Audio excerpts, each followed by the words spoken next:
नमस्कार दोस्तों, आपका स्वागत है कहानी टुक टुक की चैनल पर, जहां हम लेकर आते हैं दिल को छू जाने वाली रोचक और सीख से भरी कहानियां। भारत के एक छोटे से गांव रामपुर में हरियाली और मिट्टी की खुशबू के बीच लोगों का जीवन गुजरता था। गांव के अधिकतर लोग खेती पर निर्भर थे, पर खेती भी हर किसी के बस की बात नहीं थी, क्योंकि जिनके पास जमीन थी वे भी अक्सर साहूकारों के कर्ज में दबे रहते। उसी गांव में एक बूढ़ा किसान रहता था, गंगाराम। गंगाराम का परिवार बहुत गरीब था।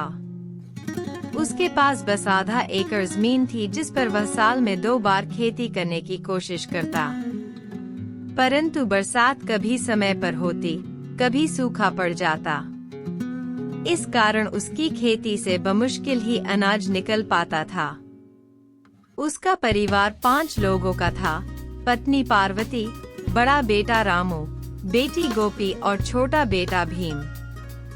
गंगाराम मेहनती था, पर मेहनत का फल हमेशा उसके हाथ से छूट जाता। गांव में रामलाल नाम का एक साहूकार रहता था। वह बहुत धनी था, उसके पास कई बीघा जमीन थी। गांव के आधे लोग किसी न किसी रूप में रामलाल के कर्जदार थे। गंगाराम भी उन्हीं में से एक था। कर्ज की शुरुआत कई साल पहले जब गंगाराम की बेटी बीमार हुई थी और उसे शहर के बड़े अस्पताल ले जाना पड़ा था, तब उसके पास पैसे नहीं थे। मजबूरी में उसने साहूकार रामलाल से 100 रुपए ब्याज पर उधार लिए थे। ब्याज की शर्त थी कि हर महीने 5 रुपए चुकाने होंगे, वरना रकम दोगुनी मानी जाएगी।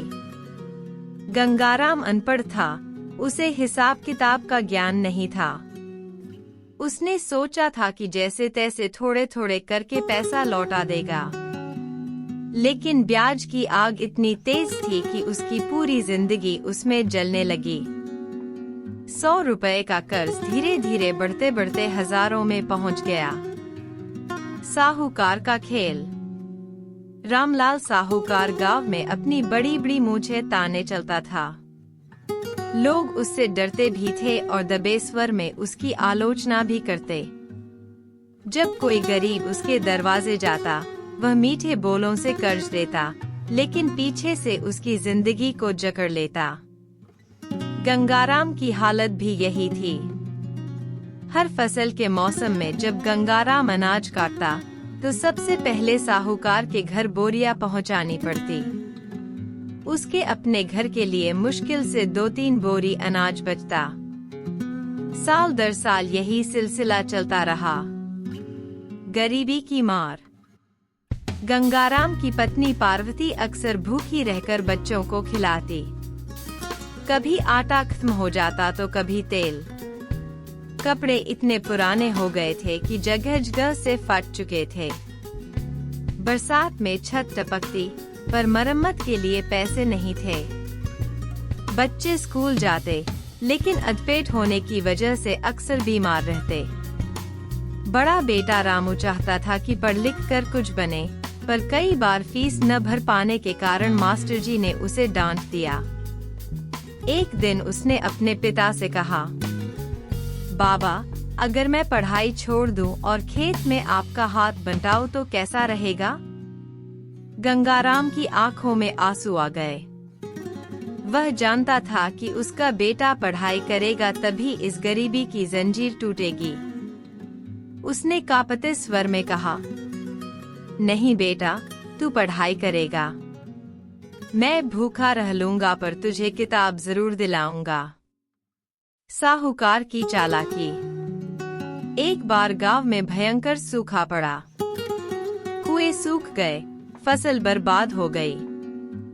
गंगाराम के पास खाने को भी कुछ नहीं बचा। मजबूरी में वह फिर साहूकार के पास गया। रामलाल बाबू, इस बार मेरी फसल बर्बाद हो गई है। घर में खाने को अनाज नहीं है, कुछ दाल चावल उधार दे दो। रामलाल मुस्कुराते हुए बोला, गंगाराम, तुम तो पुराने ग्राहक हो, चिंता मत करो, मैं तुम्हें अनाज दूंगा, लेकिन इस बार शर्त थोड़ी अलग होगी। तुम अपनी आधी जमीन मेरे नाम गिरवी रख दो, फिर चाहे जब पैसा चुका देना। गंगाराम के पास कोई और रास्ता नहीं था। उसने आंसू बहाते हुए जमीन का कागज पर अंगूठा लगा दिया। उस दिन से गंगाराम का दर्द और गहरा हो गया। परिवार का संघर्ष। पार्वती अक्सर पति से कहती, क्यों हर बार उसी साहूकार के पास जाते हो? कहीं और से काम करके पैसा कमाओ। गंगाराम दुखी होकर कहता, पार्वती, गांव में कोई काम ही नहीं मिलता, और जो भी थोड़े बहुत काम होते हैं वहाँ भी साहूकार का दबदबा है। अगर मैं उसके खिलाफ जाऊंगा तो कोई मुझे काम नहीं देगा। यह सुनकर पार्वती चुप हो जाती। वह जानती थी कि उसका पति सही कह रहा है। गांव में रामलाल की पकड़ इतनी मजबूत थी कि पंचायत से लेकर पुलिस तक सब उसी के इशारे पर चलते। बच्चों के सपने। रामू और गोपी अक्सर आसमान की ओर देखकर सोचते, काश हमारे पास भी इतना पैसा होता कि हम अपने सपनों को पूरा कर पाते। रामू इंजीनियर बनना चाहता था और गोपी अध्यापिका, लेकिन गरीबी उनके सपनों को कुचल रही थी। कई बार रामू खेत में हल चलाते चलाते बुदबुदाता, यह जमीन तो हमारी है, पर फल कोई और खा रहा है। मोड़ की शुरुआत। एक दिन गांव में सरकार की ओर से एक अधिकारी आया। उसने ग्रामीण विकास योजना की जानकारी दी और बताया कि गांव में स्वयं सहायता समूह, सेल्फ हेल्प ग्रुप बनाए जाएंगे। जो लोग मिलकर काम करेंगे उन्हें सरकार से बिना साहूकार के कर्ज मिलेगा। यह सुनकर गंगाराम की आंखों में उम्मीद की किरण जगी। उसने गांव के कुछ किसानों को साथ लेकर एक समूह बनाया। धीरे धीरे उन्हें सरकारी मदद से छोटे मोटे काम मिलने लगे। साहूकार की हार।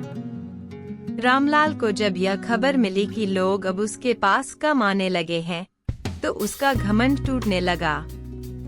उसने कई बार धमकाने की कोशिश की, लेकिन इस बार गांव वाले एकजुट थे। गंगाराम ने साहूकार से साफ कह दिया, रामलाल बाबू, अब मैं आपका कर्ज ब्याज समेत चुका दूंगा, पर अब अपनी जमीन किसी हाल में नहीं दूंगा। हमारी मेहनत की कमाई अब हमें ही मिलेगी। साहूकार ने लाख कोशिश की, परंतु गांव की एकता और सरकारी मदद के आगे उसकी चालाकी काम न आई। कहानी का अंत और सीख। कई साल की मेहनत के बाद गंगाराम का परिवार धीरे धीरे गरीबी से उबरने लगा। उसके बच्चे पढ़ाई पूरी कर सके। रामू शहर जाकर नौकरी करने लगा और गोपी अध्यापिका बन गई।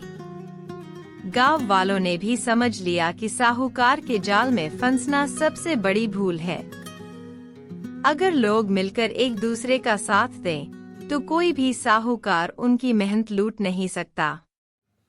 सीख। इस कहानी से हमें यह सीख मिलती है कि गरीबी कोई अपराध नहीं, लेकिन लालच और शोषण अपराध है। साहूकार जैसे लोग गरीबों की मजबूरी का फायदा उठाते हैं। अगर गरीब लोग मिलकर एकजुट हो जाए तो किसी का शोषण नहीं हो सकता। शिक्षा और सहयोग से ही गरीबी की बेड़ियां। दोस्तों, यह थी आज की कहानी टुक टुक की से। अगर आपको यह कहानी पसंद आई हो तो चैनल को जरूर सब्सक्राइब करें, वीडियो को लाइक और शेयर करना न भूलें। मिलते हैं अगली रोचक कहानी में।